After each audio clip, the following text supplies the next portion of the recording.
हे बघा इथे कढई ठेवली, त्याच्यात 2 चमचे तेल टाकते। मी करते शेवग्याची भाजी। शेवगा म्हणजे डांब्याच्या शेंगा असतात, त्याची भाजी। ती बघा इथे स्वच्छ धुवून ठेवली। हे बघा पाणी पण इतरलंय, स्वच्छ अशी धुवून ठेवली छान अशी। आता पावसात छान कोवळा कोवळा पाला आलेला असतो त्याला। हे बघा मिरची टाकते, लसूण ठेचून तुम्हाला हवी असली तर टाकायची याच्यात। मला आवडत नाही त्याच्यामुळे मी लसणीचा वास नको म्हणून मी टाकत नाही, पण लसूण ठेचून टाकायची, खूप छान लागते।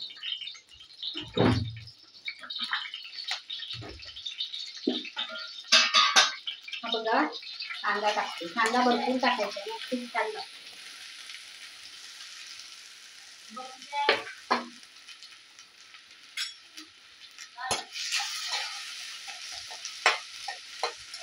शेवग्याच्या शेंगाच्या झाडाला आता पावसात खूप छान असा कोवळा कोवळा असा पाला आलेला असतो, तो काढून आणायचा आणि अशी भाजी करायची। पावसात ह्या भाज्या खूप रानभाज्या खूप छान लागतात, कारण नवीन पालवी आलेली असते। टाकळ्याची भाजी किंवा ही भाजी पावसात खूप छान लागते।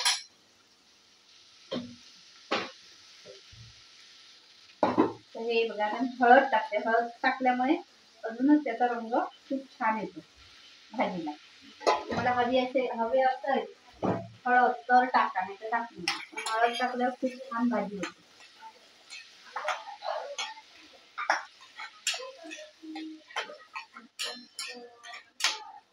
अशा भाज्या पावसातच खाव्या। आता भाजी टाकायची, झाकण ठेवायचं, छान वाफ काढायची, मग भाजी वर छान पैकी खोबरं टाकायचं। मीठ टाकायला विसरू नका।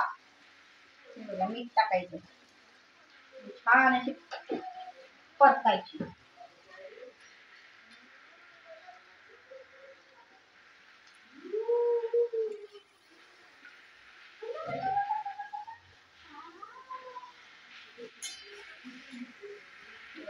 त्यावर आता झाकण ठेवायचं, झाकण ठेवली की वाफेवर शिजते। पाणी वगैरे काहीही घालायचं गरज पडत नाही, त्याला आपोआप पाणी सुटतं।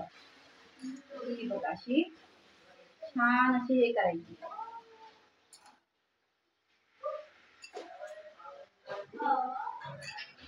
झाकण ठेवायचं 2 मिनिटं। हे बघा मस्तपैकी शेवग्याची भाजी तयार झाली। भाकरी, तांदळाची भाकरी किंवा ज्वारीची भाकरी किंवा वरीची ती काळी भाकरी असते, ती नाचणीची भाकरी, त्याच्याबरोबर खूप छान लागते। आज 8 दिवस झाले असेच रानभाज्या करते, खूप छान असं। हे बघ आता भाजी बघा तयार आहे कशी छान पैकी। त्याच्यावर असं खोबरं टाकायचं, छान शिजलेली आहे, वाफ येते त्याला मस्तपैकी।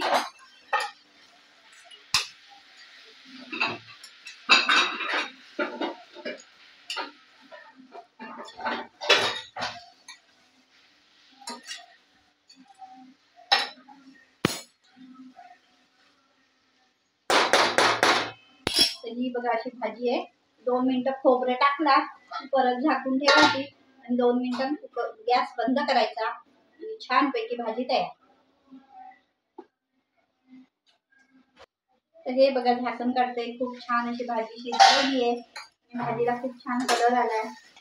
हे बघा मस्त पैकी गॅस घालून टाकायचा, शेंगाची भाजी तयार आहे।